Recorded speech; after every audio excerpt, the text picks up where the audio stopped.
Olá pessoal, muito bem-vindo ao projeto DBA, módulo DBA Pleno.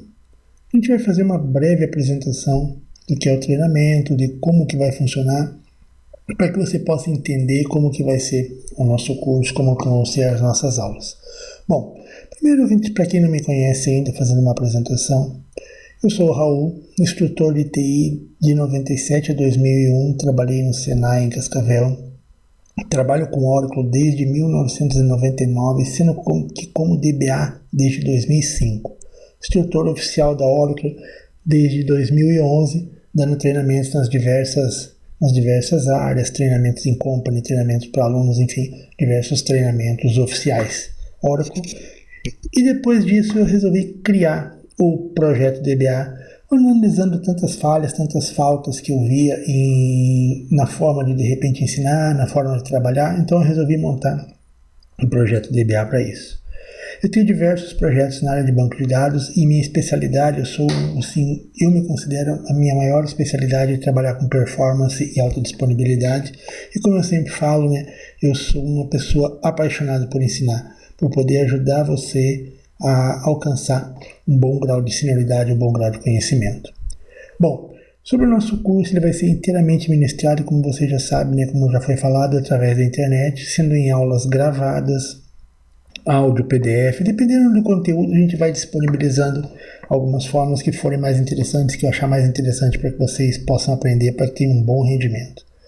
Todo aluno vai ter direito a suporte, tirar dúvida pelo WhatsApp e por e-mail. Você já foi incluído num grupo de WhatsApp. Caso alguém não tenha sido incluído ainda, por favor, me manda um e-mail com o número que eu incluo imediatamente no grupo. E ele é um grupo muito importante de tirar dúvidas. É ali que a gente vai, além de fazer a nossa sessão de tirar dúvidas, a gente vai ter ali também o nosso network, que eu acho que é uma coisa muito importante do treinamento, que é realmente o conhecimento, as amizades, tudo isso que a gente faz ajuda bastante, tem ajudado muita gente.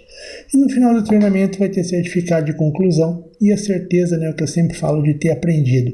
E o treinamento não acaba simplesmente, acabou, foi feita a última aula, acabou. Não. A gente mantém esse vínculo, mantém essa amizade, e ajudando bastante, sempre um ajudando o outro, certo?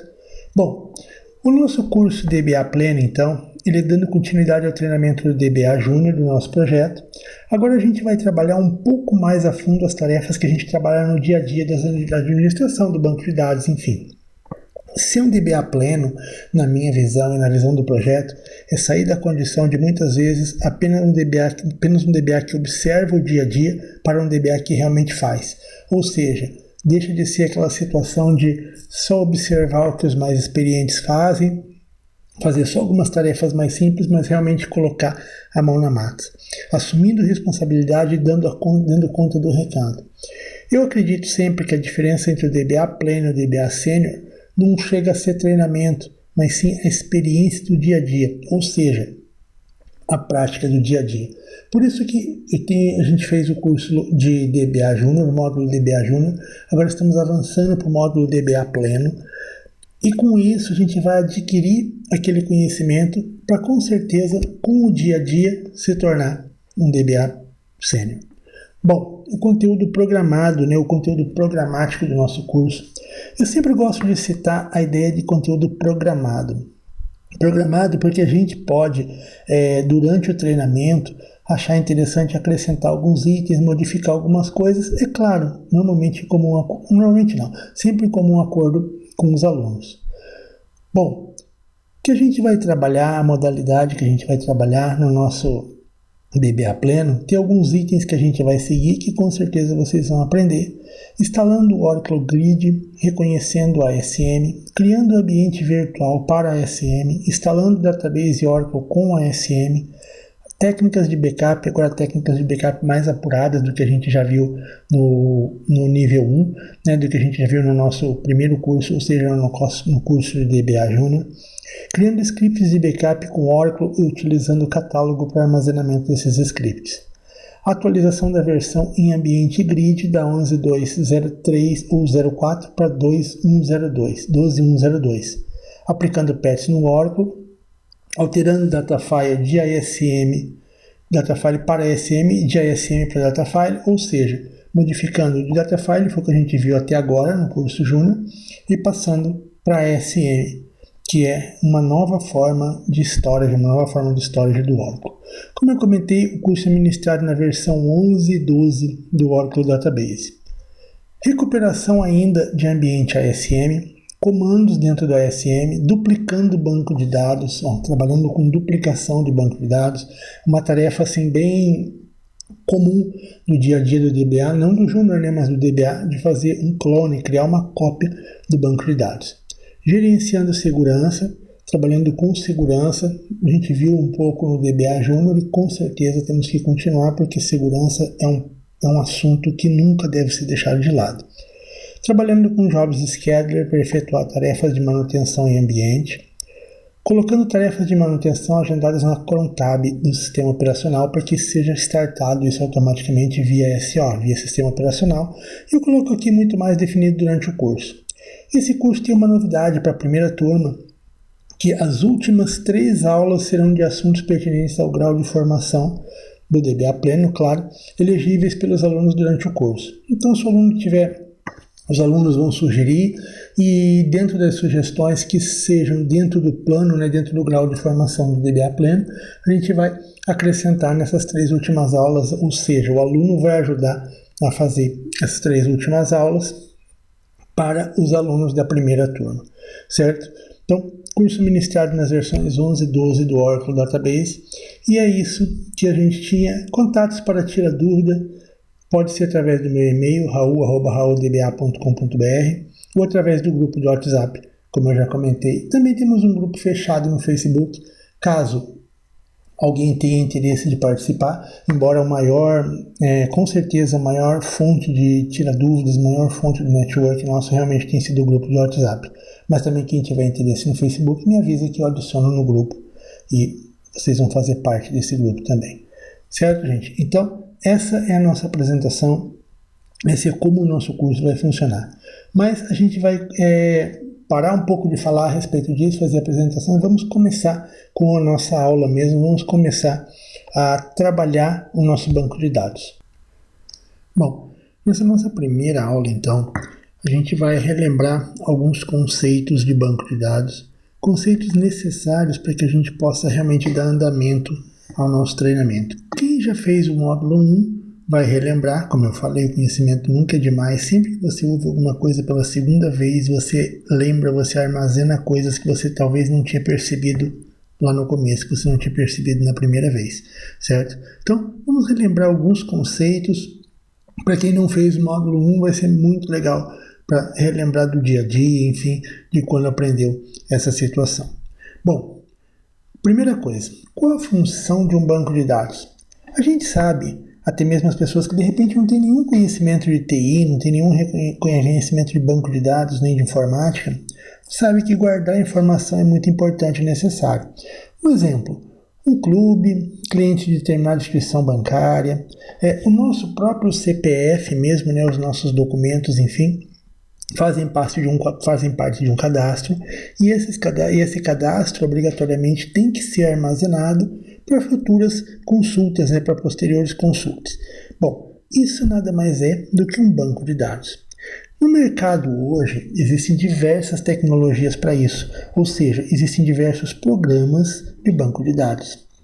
O que vai dizer qual é a melhor é uma série de fatores que não vem muito ao caso no nosso treinamento, uma vez que o nosso curso envolve o banco de dados Oracle e que é com certeza um dos, se não o mais confiável do mercado.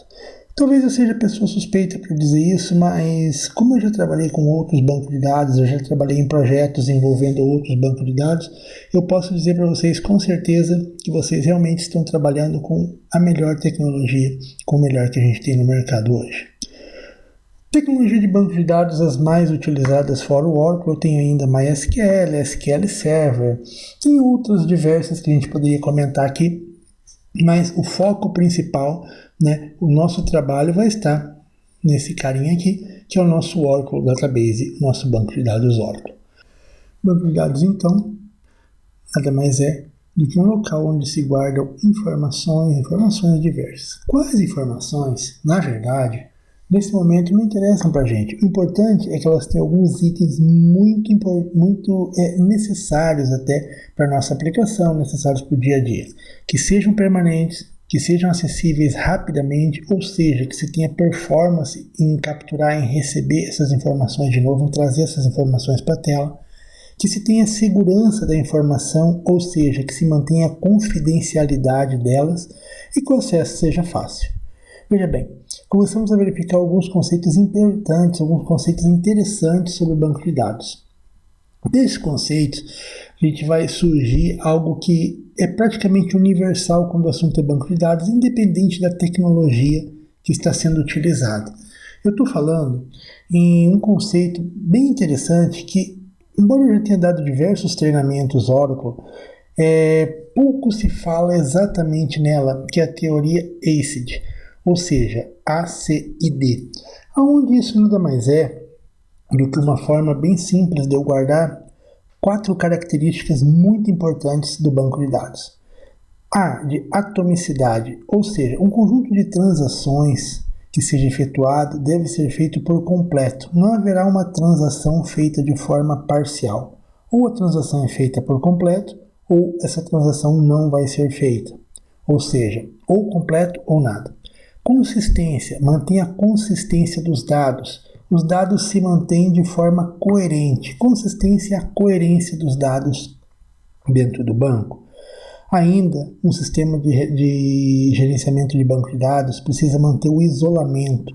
Isolamento são diversas transações. Transações, a gente vai ver daqui a pouco o conceito de transações, relembrar o conceito de transações, enfim, as transações são isoladas uma das outras antes de serem confirmadas. Então eu tenho diversos usuários procedendo transações dentro do banco de dados, fazendo tarefas dentro do banco de dados, vamos entender assim, e uma tarefa não enxerga a outra até que ela seja confirmada.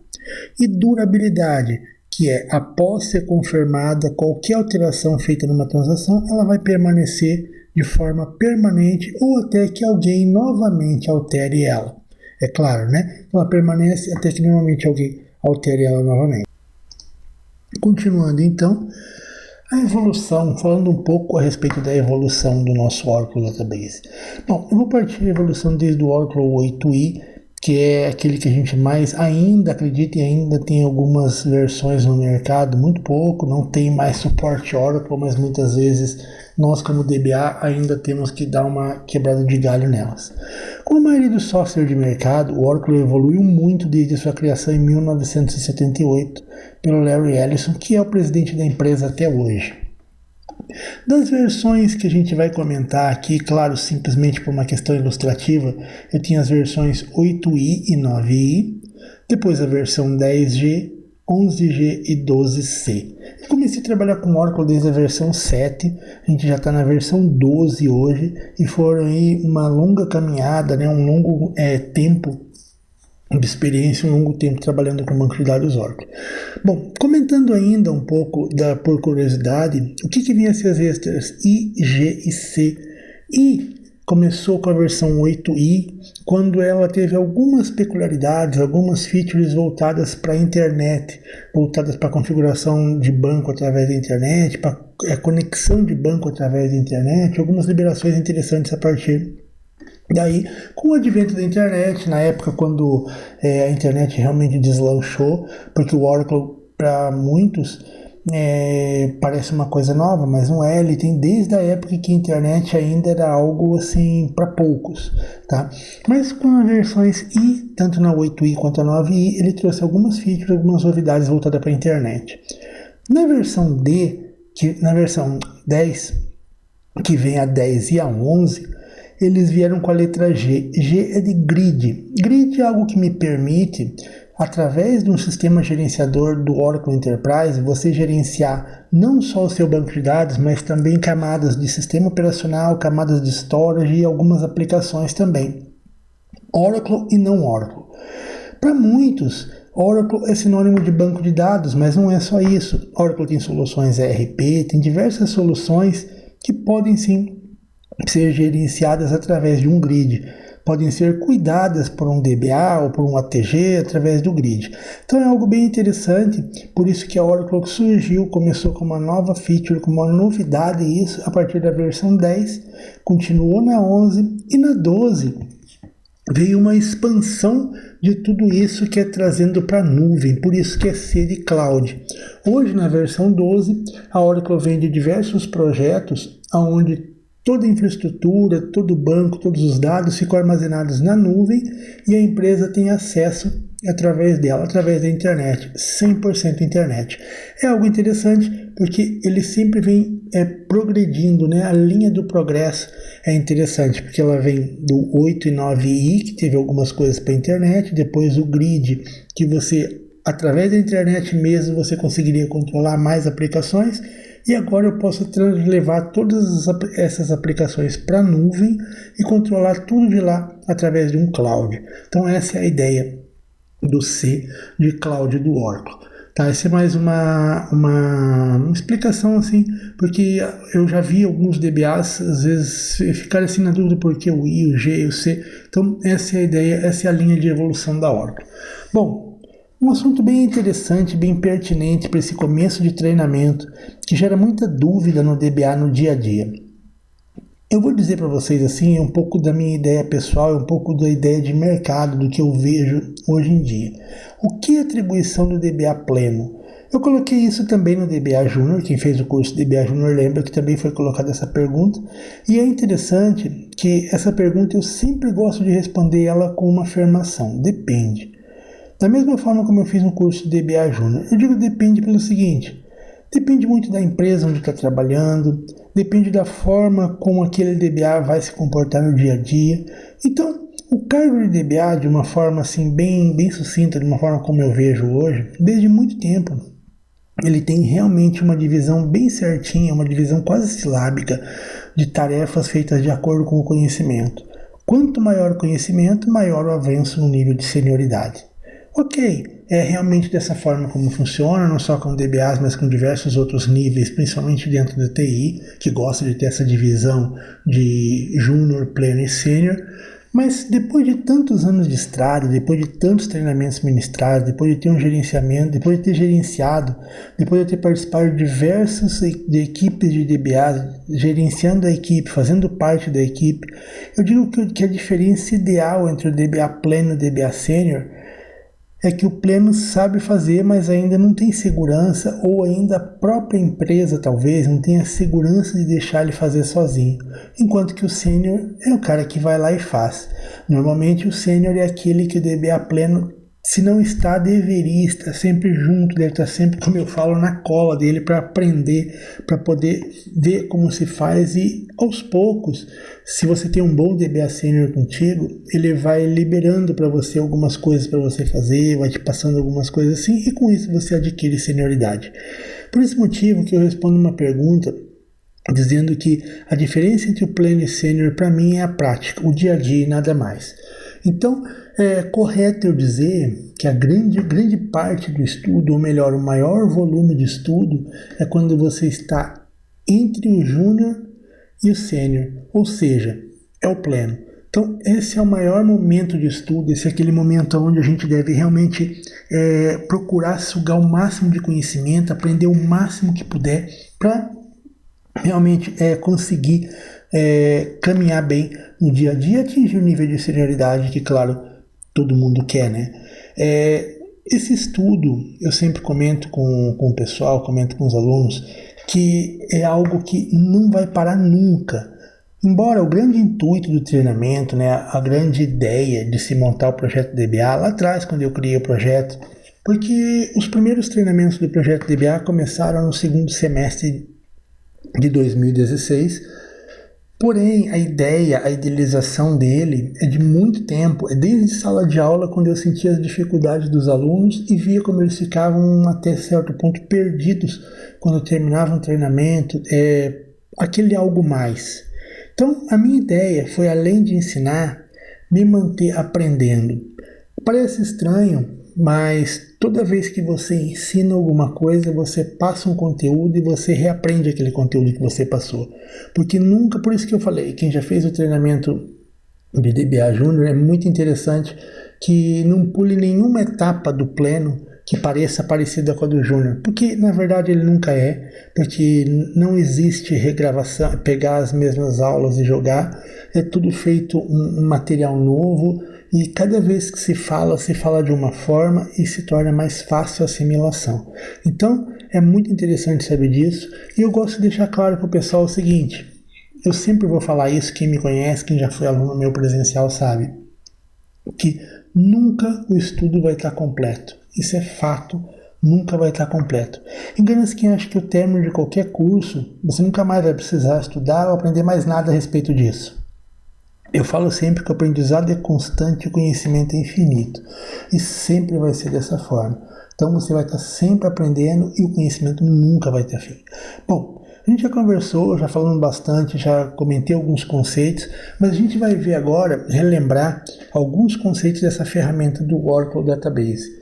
Como eu já disse, são alguns conceitos que para muitos não é novidade, mas sempre tem aquele quesinho, sempre tem aquele algo mais a ser aprendido, independente do que você conheça ou não. Um sistema SGBD, que é um sistema gerenciador de banco de dados, para que ele possa cumprir realmente essa atribuição necessária para gerenciar os bancos de dados, manter integridade e segurança, tudo aquilo que a gente já viu, ele precisa de uma estrutura física. Essa estrutura a gente chama de servidor de banco de dados. Então eu preciso de um servidor, um local onde vai ficar armazenado esse banco de dados. Esse servidor ele pode ser físico ou virtual e a máquina onde vai ser instalado e configurado. Físico ou virtual significa o seguinte, físico eu tenho uma máquina lá, uma caixa lá dentro do meu CPD, vamos dizer assim, da minha estrutura, e dentro dessa caixa vai ter lá um sistema, vai ter uma placa-mãe, vai ter os discos e tal, enfim, vai ter um local físico realmente onde vai estar tudo instalado. E pode ser virtual porque existe a ideia de virtualização de ambientes. Quem fez o treinamento 1 sabe do que eu estou falando, que foi montado esse ambiente virtualizado, que é um ambiente que vai ser utilizado também no treinamento 2. Bom, além disso, eu preciso que o servidor de banco de dados esteja definido um sistema operacional para ele. Ou seja, qual o sistema que vai rodar na máquina, qual o sistema que vai rodar nesse servidor antes de se pensar em banco de dados, antes de se instalar o banco de dados, qual vai ser o sistema operacional a ser utilizado. O sistema operacional pode ser Linux, pode ser Windows, pode ser um Solaris, pode ser, enfim, uma quantidade grande de sistemas operacionais são compatíveis com o banco de dados Oracle, com o servidor Oracle. Vou precisar de conexão de rede, porque não tem sentido eu falar em um banco de dados sem que ninguém consiga se conectar nele, ou que alguém tenha que ir lá, sentar na frente do servidor, se conectar fisicamente direto na máquina para fazer alguma coisa. E eu preciso também de um sistema de armazenamento, ou seja, para vocês entenderem bem, para relembrar bem o que é armazenamento, são os discos, né, onde vão ficar guardadas as informações, onde vão ficar os arquivos físicos armazenados lá dentro, para que possa ser recuperada essa informação no banco de dados. Continuando então, a estrutura do Oracle no servidor, ele é composto basicamente aqui dentro da caixa, né, vamos entender assim, como uma instância mais o armazenamento. Continuando então, a instância, ele nada mais é do que uma estrutura de memória e os processos internos ou ainda os processos core. Core entendo como o processo que é o coração, que é ou seja, o cérebro do banco de dados. Nessa composição a gente vai ver o que é o cérebro, o que faz o banco de dados realmente trabalhar. Ela vai ditar a maioria das regras de performance e agilidade e a partir daqui a gente começa a trabalhar, a relembrar, né, o desvendar da caixa preta. Ou seja, a gente começa a relembrar a estrutura do banco de dados, o que é realmente um Oracle e como que ele trabalha. Bom, essa estrutura de memória do Oracle, quando a gente fala numa estrutura de memória, a primeira coisa que a gente deve sempre lembrar é que ela está embutida em um servidor que é um hardware. Físico ou virtual não importa no momento, mas ele é um hardware, ou seja, ele é realmente uma máquina e ele tem uma quantidade específica de memória RAM. Todo servidor, quando você compra lá um servidor, como você compra até um próprio notebook, hoje em dia até nos próprios celulares tem isso. A gente vê a quantidade de memória RAM que ele tem. Lembrando algo muito importante, que a quantidade de memória, ela é finita, ou seja, eu coloquei no meu servidor uma quantidade X de memória e essa memória, por mais que ela seja grande, ela é finita e ela acaba. Eu não posso achar que meu sistema tem uma quantidade de memória infinita, porque isso não é real. O sistema operacional também precisa dessa memória para trabalhar, logo ela vai ser compartilhada entre banco de dados e o sistema operacional. Por ser memória RAM, ela é volátil, ou seja, ela armazena dados enquanto o servidor está ligado. Precisei dar um reboot, precisei baixar o servidor, a gente sabe que essa memória vai ser perdida. Nem sempre quanto mais memória, melhor. Isso quando a gente trabalha tuning. Nos treinamentos de tuning, muitas vezes a gente vê que se tiver memória a mais, em certas situações pode ser que isso seja prejudicial e não vai ajudar. Bom, vamos lembrar então como que o Oracle vai utilizar essa memória, o que ele vai fazer com essa memória que for passada para ele. Dentro da estrutura de memória, a utilização, ela funciona dessa forma. Eu tenho uma questão de uma quantidade de memória RAM. Essa memória RAM ela é definida na alocação. Ela é definida lá quando a gente faz, que aprendemos isso lá no nosso curso de DBA Júnior, como que a gente faz para alocar uma quantidade específica de memória? Alocar é definir uma quantidade de memória que eu quero para o meu servidor. A Oracle diz, olha, esse servidor vai ter a quantidade X de memória. Bom, essa memória dividida, essa memória alocada, enfim, eu tenho uma quantidade de memória no sistema operacional e vou colocar essa quantidade de memória para o banco de dados. Normalmente, eu costumo dizer que uma boa medida é pegar 60% do que tem no sistema operacional, 40% se você for mais conservador, e definir para o banco de dados. Eu normalmente começo com 60% para fazer um teste quando o banco é novo, quando é montado, enfim, para ver como que essa estrutura vai se comportar, como que essa estrutura vai trabalhar. A memória compartilhada, ela se divide entre os processos, ou seja, tem diversos processos de memória e essa RAM que eu coloquei ali é dividida sempre em dois grupos, o grupo da compartilhada e da dedicada. A compartilhada vai ser dividida entre os processos, entre os itens de memória. Já a dedicada, cada processo que se conecta ao banco vai ter uma memória, uma área específica de memória para ele poder trabalhar, para ele poder fazer os processos dele, enfim. Olhando essa estrutura de memória, dentro da memória compartilhada, a estrutura de memória compartilhada, a gente vai ter uma memória que é chamada de SGA, a gente vai ver logo relembrar o que é a nossa SGA, e dentro da SGA eu tenho diversos pools de memória, que vão ser as divisões dessa memória específica. Vai ter um valor específico para essa SGA, e dentro dela, esses pools de memória, que são os caras que vão receber essa memória ali e vão trabalhar com ela, vão fazer o nosso banco de dados trabalhar através dela. A SGA, ou ainda System Global Area, também conhecida como Shared Global Area, é o nome dado a essa estrutura específica de memória compartilhada. Como o próprio nome Shared sugere, trata de uma memória que é compartilhada por todos os processos que estão trabalhando no banco de dados. Então, eu disse que ela é, algumas palavras-chave, compartilhada por todos os processos que estiverem trabalhando no banco de dados. Sem dúvida, como eu comentei aqui, essa é uma das maiores sacadas do banco de dados, ou seja, ele vai permitir que diversos processos compartilhem tarefas e com isso a gente tenha uma quantidade de performance muito elevada, evitando quantidade de retrabalho. Para a gente relembrar como é tudo isso, vamos verificar cada uma dessas áreas de memória e vamos ver como que ela vai trabalhar, vamos ver como que isso vai ser na realidade, no dia a dia, como que isso vai funcionar no nosso banco de dados, enfim. A primeira área de memória que a gente tem é uma área de memória chamada de Shared Pool. Essa memória, como as outras, ela é muito importante, mas ela é o início de todo o processo de busca de dados.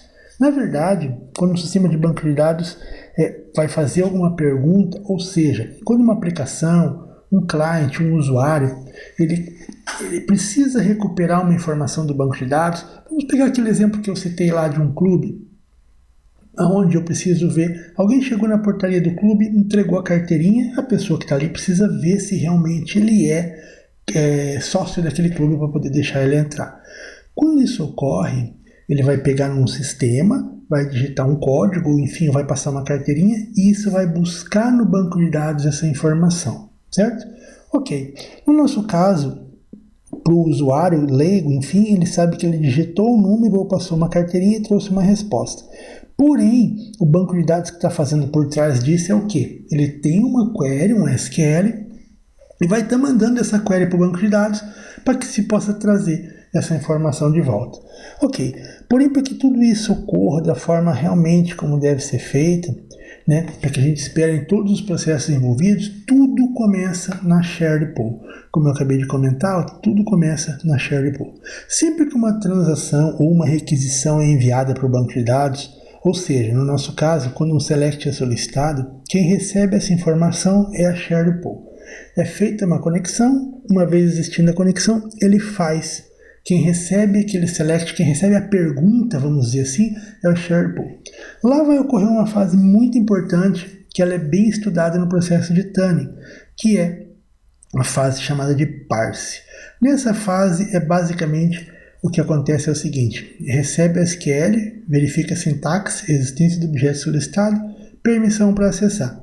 Após acessado, ele vai verificar, após essa permissão, ele vai verificar qual a melhor forma de se trazer os dados para a tela.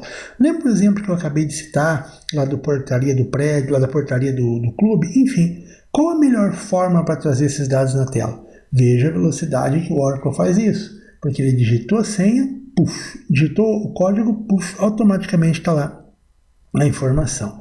Mas o Oracle, por trás de tudo isso, fez o parse, viu como trazer a informação, e quando ele vê como trazer essa informação, ou seja, quando ele cria essa forma, ele cria algo chamado de plano de execução.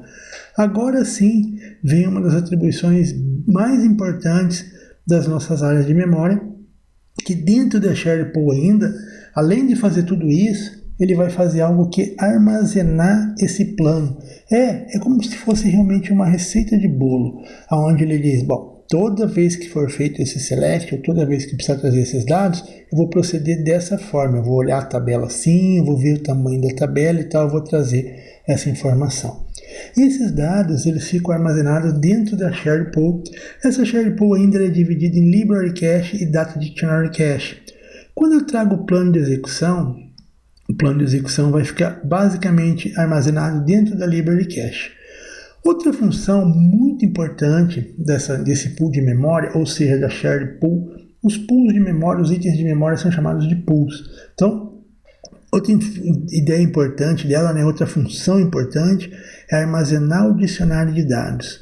O dicionário de dados, ele traz informações core do banco de dados, ou seja, ele traz informações específicas e importantes do banco de dados, de configurações, enfim, que são armazenadas em memória e que podem ser lidos mesmo com o banco de dados ainda não aberto.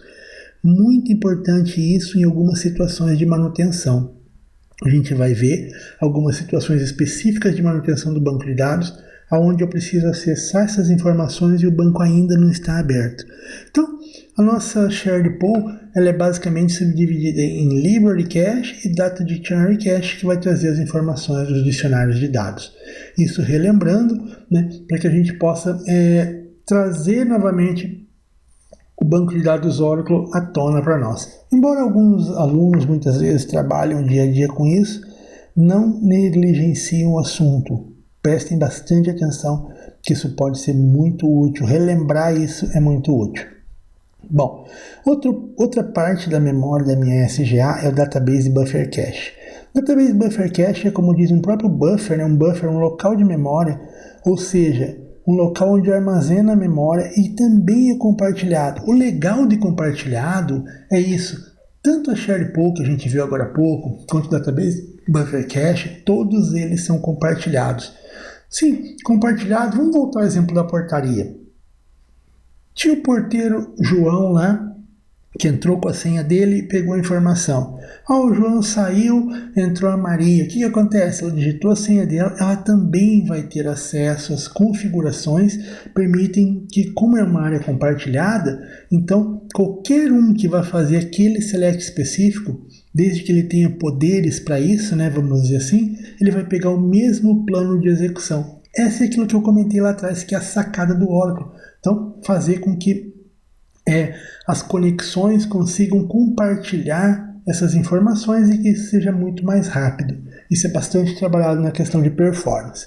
Bom, então esse cache de memória ele é muito legal porque ele faz o seguinte: ele armazena informações que foram, por exemplo, buscadas no banco. Vamos pegar uma informação, uma ideia, por exemplo, assim: um usuário faz uma requisição, ou seja, ele abre a aplicação dele lá, como a gente já citou, e faz um select, faz uma busca no banco de dados. O Oracle vai verificar se esses dados já existem em buffer. Se o dado já estiver em memória, ele não precisa buscar em disco. Isso é muito mais rápido e muito mais performático, a leitura feita apenas na memória. Então, é correto dizer, alguns alunos perguntam, toda essa estrutura de memória para que se tenha uma melhor performance? Com certeza, a principal atribuição de a gente ter esses pools e ter essas definições de memória é que realmente a gente possa ter assim, uma performance muito melhor no ambiente como um todo. Então, o Database Buffer Cache ele serve para fazer o seguinte: fez a requisição, o banco vai olhar se já tem essa memória em cache, se já tem essa informação que eu quero trazer em cache. Toda a informação é guardada em blocos, esses blocos são armazenados em memória em algumas situações, em algum momento, mas caso esse dado não tenha em memória, o que ele vai fazer? Não tem dado em memória, vai buscar em disco. O disco vai gravar na memória e vai trazer para o usuário. Se o mesmo usuário, olha aqui a sacada, ou se outro usuário fizer a requisição, ele vai olhar, opa, já tem em buffer, traz a informação, não necessitando fazer leitura em disco. Leitura feita em disco é menos performática do que a leitura feita em memória. Sempre vai ser, as estruturas de memória são sempre mais rápidas de ser acessadas. Então, quando a requisição é feita, se o dado não existir em buffer, é lido do disco e armazenado na memória para próximas necessidades. Olha aqui, ó, palavra-chave para as próximas necessidades de outras sessões, certo? Bom, continuando ainda, dentro do Database Buffer Cache, os dados que são gravados, qual a função dele, né? Ele também tem a função de armazenar as alterações feitas pelo usuário e que depois vão se tornar definitivas com a confirmação do commit.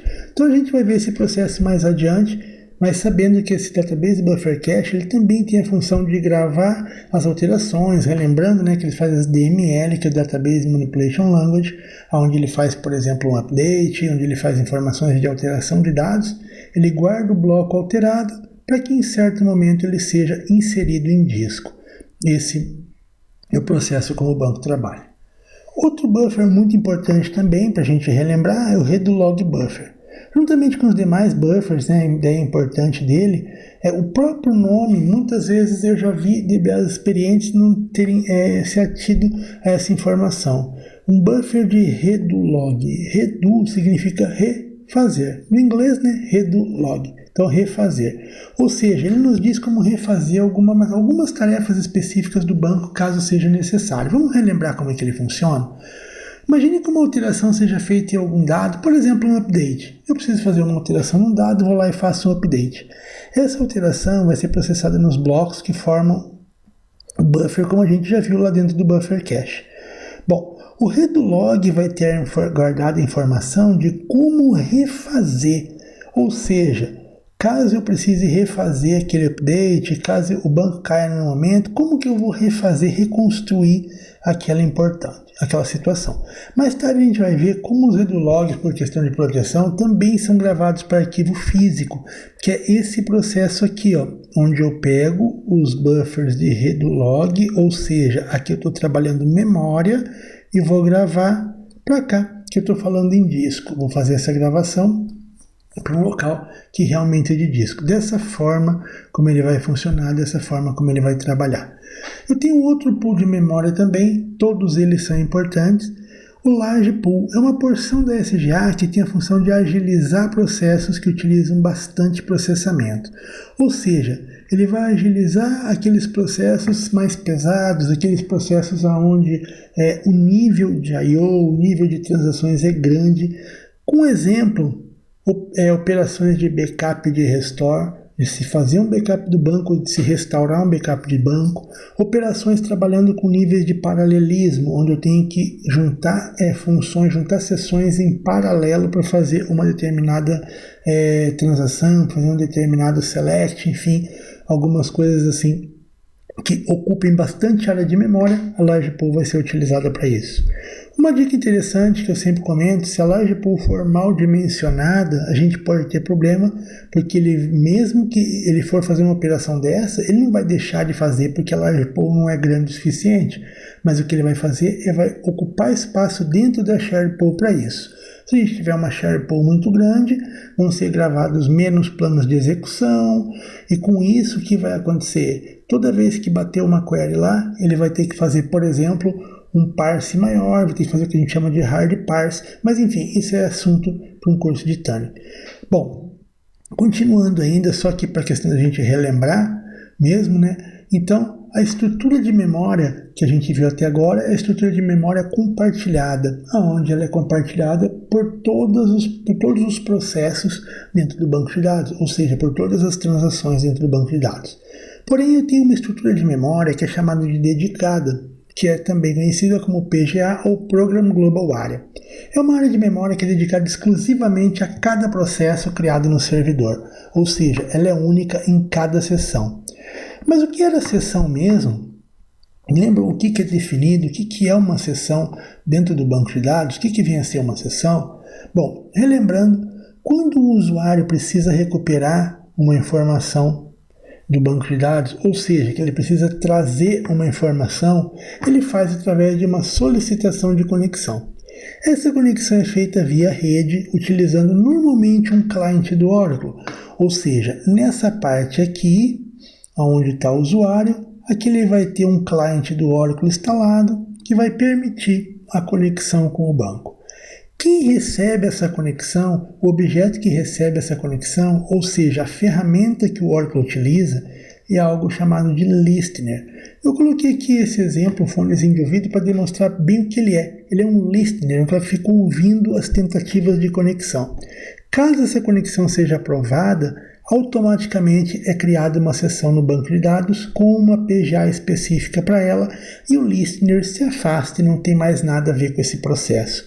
Então, uma questão importante do DBA saber é assim, o listener é o cara que autoriza, que faz para o banco a pergunta, olha, o usuário e senha tal está querendo fazer uma conexão no banco de dados com um nome específico.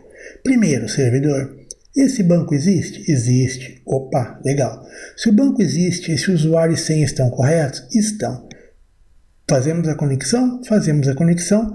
Ele faz um processo de usuário virar um processo de servidor. Nesse momento, esse processo de usuário que virou um processo de servidor está em comunicação direta com o banco e o listener se afasta, não sendo mais necessário. Inclusive, pode ter alguma operação, alguma situação de falha onde se perca o listener, onde o listener se desligue por algum motivo, seja baixado, como a gente fala, o listener manualmente ou por uma falha. A conexão que já foi feita não vai ser impactada, só não vai permitir conexões novas via rede. Legal? Esse então é um processo bem interessante de se saber, um processo bem interessante de vocês como DBA relembrar isso, porque isso foi comentado em treinamentos anteriores, faz parte, né, do nosso conhecimento de DBA. Juntamente então com a estrutura de memória, a segunda estrutura que a gente viu lá nos primeiros slides que vão compor a instância Oracle são os processos internos, ou ainda chamados de processo de background. Toda vez que um banco de dados, ou melhor, toda vez que uma instância é iniciada, ainda que mesmo não tenhamos banco aberto, existem alguns processos que são iniciados juntamente com ele no sistema operacional. Sim, ele vai criar esse processo no sistema operacional, né, como a gente já viu, e esses processos damos os nomes de processos core ou, mais popularmente, processos de background. Por que background? Porque eles trabalham no pano de fundo, né, ou seja, eles trabalham ali deixando que o banco funcione normalmente, permitindo que o banco funcione normalmente. Como já comentamos superficialmente alguns deles, né, a gente vai ver, conhecer mais a fundo. Eu digo superficialmente porque eu comentei em slide anterior, por exemplo, que o buffer cache ele é gravado para disco, Eu comentei que se não tem informação, ele vai buscar. Eu comentei que o redolog, ele é gravado para disco também. Então, agora a gente vai ver realmente mais a fundo, relembrar mais a fundo, como alguns dos processos que também são importantes. Eu tenho aqui os principais processos de um banco de dados, que é o DBWriter, LogWriter, Checkpoint, Process Monitor, System Monitor e Archive. Cada um tem as letras representantes dele, que é como ele vai ser identificado lá dentro do sistema operacional. Vamos para o primeiro, eles estão em uma ordem, né, não é ordem de importância, enfim, é a ordem que simplesmente que eu achei interessante colocar ali. LogWriter, ou ainda como ele é conhecido, com LGWR. O LogWriter, como os buffers são todos em memória, e visando garantir que a gente tenha um problema de que se por um acaso a gente tiver um problema de cair o banco, que os dados devem ser mantidos, ou seja, que os dados devem ser guardados, esse log que a gente tem ali, esse processo de background, a importância dele vai fazer gravar periodicamente para disco, e quem faz isso é o LogWriter. Ou seja, ele vai garantir que os dados em buffer sejam gravados para disco, para caso tenha algum problema, para que não seja perdido. Ok, questão de prova de todos os níveis de graduação DBA. Em qual momento que acontece a gravação? Em qual momento que o LogWriter vai gravar do redolog buffer, que é a memória, para dentro do disco? Em algumas situações específicas, como por exemplo, quando o usuário processa um commit, ele pega todos os dados que estão em buffer e grava esses dados em disco. Quando o buffer está um terço cheio, ainda que não tenha sido dado commit, antes do DBWriter fazer a gravação e a cada 3 segundos. Como a gente já viu no curso anterior, isso é muito útil no momento que o banco faz recover, ou seja, no momento que foi lá e alguém deu um DDoS, né? O que é o DDoS? Vai lá e desliga o banco de dados sem fazer o processo normal de baixar o banco. Vocês vão dizer assim, mas isso acontece? Acontece com uma frequência maior do que a gente imagina, porque muitas vezes pode ser por uma falha elétrica, pode ser por uma falha de disco, enfim, o banco pode ser, o servidor pode ser rebutado por uma falha física ou por uma falha até mecânica mesmo. Mas é importante que, caso isso aconteça, no momento que ele estiver recuperando o banco, ou seja, fazendo o recover, ele tenha as informações para dizer, olha, tinham sido feitas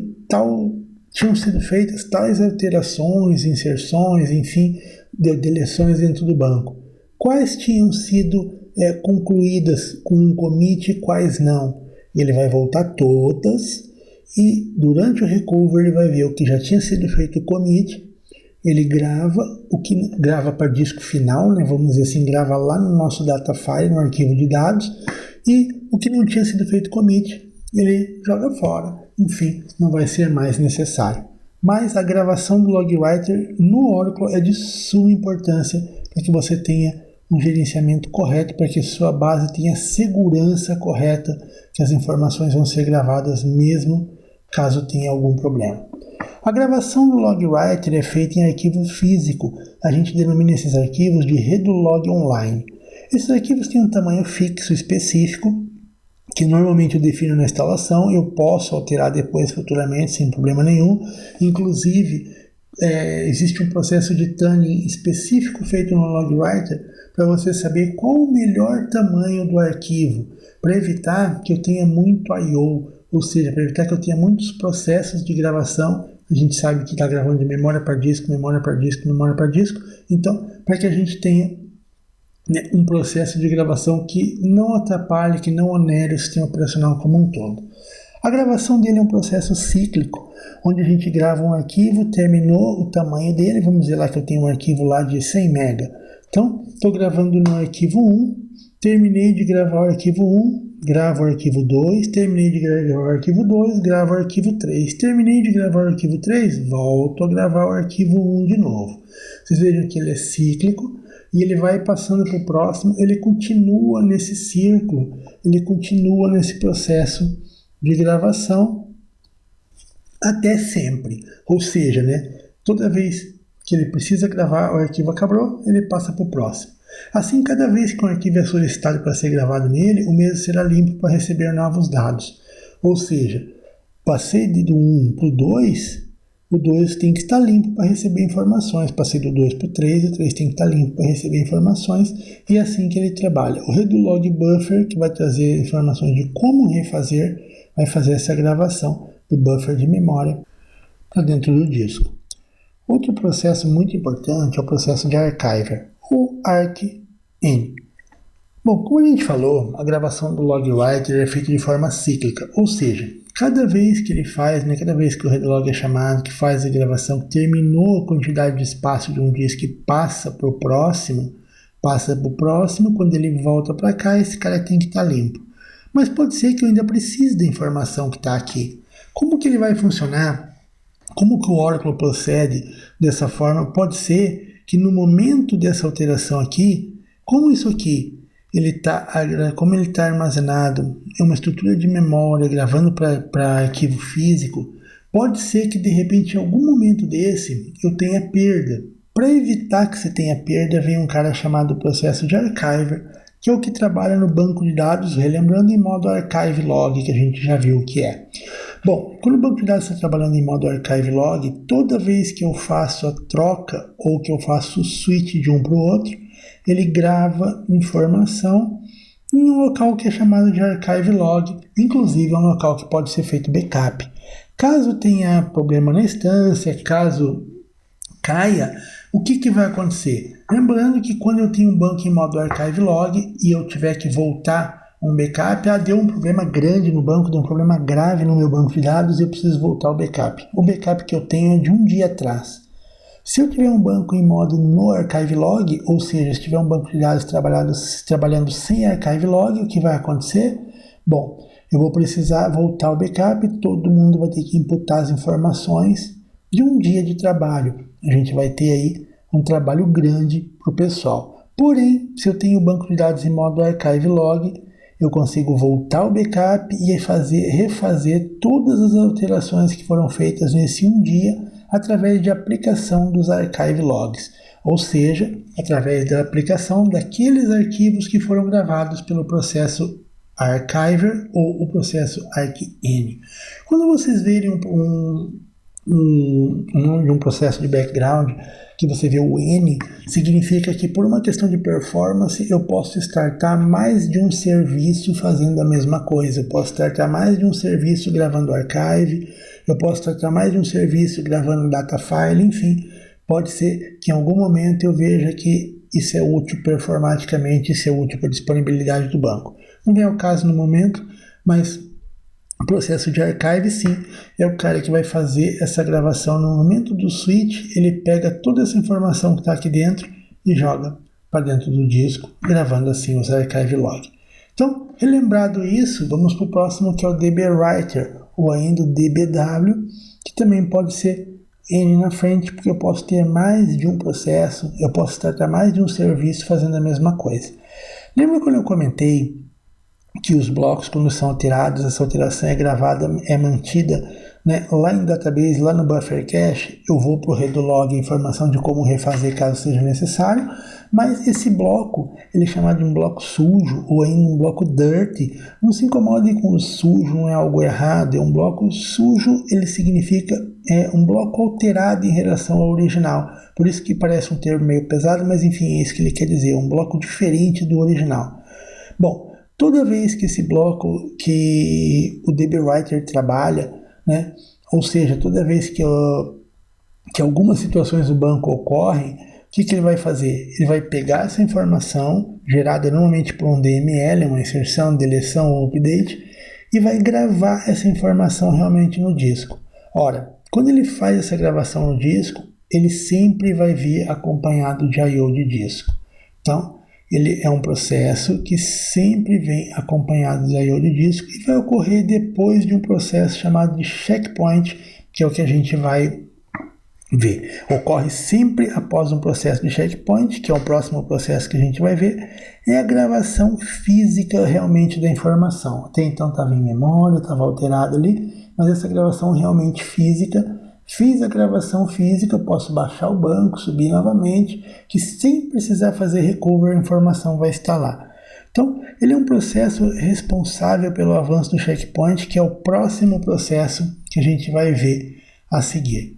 Então, o nosso próximo processo é o processo de checkpoint. Eu gosto de colocar essa figura, quem já fez o curso 1 viu, que eu coloco essa figura aqui sempre com a ideia de um carimbo, né? Então ali é o carimbador, ele dá o carimbo nos dados. Todo o banco de dados, como a gente já viu, deve ter seus dados íntegros, como a gente já conversou. Por isso é necessário que se tenha um perfeito controle de versionamento dos arquivos físicos. O banco de dados tem toda aquela estrutura de memória, mas ela tem os arquivos físicos, que no final das contas é aquilo que vai contar, é aquilo que vai ser feito backup, é ele que vai ser restaurado, caso seja necessário, né? Então, para se manter o controle das versões dos arquivos físicos, para garantir que realmente estejam os mais novos separados, ou seja, que eu tenha lá a divisão, qual que é o mais novo, qual que é o código, qual que é a situação do mais velho, a forma de fazer tudo isso que o banco utiliza é como se ele batesse um carimbo nos arquivos de banco de dados, onde são os data files e o arquivo de controle, que a gente vai ver são os nossos control files. Vamos conversar a respeito da estrutura física do banco também na questão de armazenamento posteriormente. Bom, quando ele faz isso, quando o checkpoint bate esse carimbo, ele traz a versão do banco de dados e ele é tratado, controlado através de um número, que é um número único, que cada transação vai ter um número, e ele é chamado de SCN. Toda transação bem sucedida ganha um SCN, que é o System Change Number, ou seja, é o número da modificação dentro do sistema.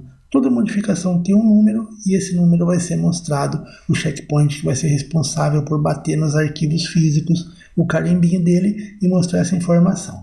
Assim, quando o banco de dados precisa ser recuperado, ele vai procurar a versão, qual a versão, não a versão Oracle 11, 12, não, ele vai procurar qual a versão dos dados dos arquivos físicos para trazer todos na mesma versão. Isso é o que ele faz, relembrando no processo de recover, certo? Bom, continuando ainda nos meus processos de background, eu tenho um processo chamado de Process Monitor ou ainda PMON. É o processo responsável por fazer a limpeza quando ocorre alguma falha, por exemplo, em algum processo de usuário. O usuário está trabalhando lá, de repente cai a conexão dele, cai a energia na máquina dele, não no servidor. Ele vai fazer o seguinte, ele vai limpar o buffer cache que estava sendo utilizado pelo processo. Exemplo, uma DML que ainda não tinha sido commitado. Eu tinha feito lá um insert, mas não tinha commitado, um update, enfim.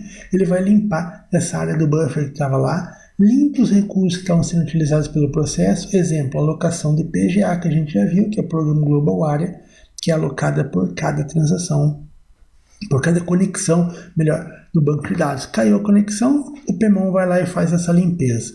Monitore a sessão caso esteja configurado para verificar o timeout da sessão ou idle. Eu posso colocar um parâmetro no banco e dizer assim, olha, quando o usuário ficar idle tanto tempo, derruba a conexão dele. O cara que vai monitorar isso é o PMON. Registre o serviço do banco de dados no listener, como a gente vai ver mais adiante, como vamos trabalhar mais adiante na hora que a gente está trabalhando nas conexões. É um processo essencial. Caso você mate esse processo, o banco de dados será derrubado. Matei o PMON, o banco de dados vai ser derrubado automaticamente. Continuando os nossos processos de background, então, temos o System Monitor, que é um processo que faz o recover da instância, que eu já comentei, né, caso necessário. Eu falei que o banco de dados precisa ser mantido íntegro, lembram disso? Imagine então que o banco caiu de forma abrupta. O que eu gosto de colocar como forma abrupta é aquilo que não foi o DBA que foi lá e baixou o banco, ele deu um shutdown no banco e baixou o banco. Não, forma abrupta é quando o banco de repente caiu. Ele não deveria ser baixado dessa forma, mas ele pegou e caiu, uma queda de energia, enfim, alguma situação dessa. Sempre que for verificado, quando você precisar subir o banco, o próprio Oracle internamente ele verifica se precisa fazer o recover. Nesse processo, ele vai equalizar o banco de dados com todos os SCN iguais. Isso aqui é o grande macete, essa é a grande sacada que o Oracle faz para que ele consiga manter o seu banco íntegro novamente. Caso seja necessário, essa correção será feita automaticamente pelo processo chamado de SMON. Ele vai utilizar redolog, ele vai utilizar archive, ele vai pegar todas essas informações e vai fazer o dado vai fazer o Oracle funcionar, voltar a trabalhar para você. É aquela situação que o DBA fica esperando dar aquela informação database open, ou seja, que o banco de dados está aberto. Quando toda aquela demora, quando você faz o startup do banco, é o System Monitor trabalhando. Além disso, ele é responsável pela limpeza dos dados temporários de uma sessão que não precisam mais ser utilizados. Fiz um group by, fiz um order by, utilizei o temp. Quando eu não precisei mais, ele vai limpar essas informações e é o SMON que é o responsável por isso. Bom, a gente relembrou o Oracle, relembramos alguns processos de background, relembramos também algumas coisas vistas no treinamento anterior. Para a nossa próxima aula, vamos tratar mais um pouquinho da estrutura do banco de dados, da estrutura física do banco de dados, agora da questão de storage, o que é armazenado no banco de dados, e depois a gente vai iniciar os preparativos para a instalação em um sistema operacional Oracle Linux. Bom, com o treinamento DBA Júnior, a gente já bateu bastante o assunto a respeito de montar o ambiente virtualizado, utilizamos o VirtualBox. A gente não vai fazer essa tarefa, claro, como vocês viram, ela ocupou uma quantidade grande de tempo, né? Então, nesse treinamento do Oracle Pleno, a gente não vai fazer essa informação novamente. Não vamos fazer esse processo novamente. Caso alguém tenha alguma dúvida ainda quanto a instalar o sistema operacional Linux ou queira fazer alguma alteração, alguma coisa assim, poderá sem problema algum perguntar no grupo ou de repente me mandar via e-mail, mas o mais legal é realmente postar no grupo, que com certeza vai ter ajuda e vai conseguir fazer. Quem precisar baixar o VirtualBox vai poder fazer utilizando o link que está aqui, www.virtualbox.org. Demais arquivos que a gente vai precisar, instalador do Oracle, para quem não tiver o próprio instalador do Oracle Linux, tem um doc de tutorial nessa aula mesmo, para um download de como fazer as versões a serem utilizadas e quais as dicas específicas para isso, certo? Bom, a gente vai trabalhar então exatamente dessa forma, assim que vamos fazer o nosso dia a dia, as nossas aulas. Espero que vocês tenham gostado. Quem já está familiarizado com o treinamento, com o projeto DBA, já sabe como que funciona. Quem não está familiarizado ainda, quem é o primeiro treinamento, dúvidas, por favor, me perguntem. Se quiserem perguntar só para mim no WhatsApp, ok? Se quiserem me mandar no grupo também, eu respondo. De repente até algum outro aluno mais experiente pode responder também, ok? Gente, grande abraço e até a nossa próxima aula.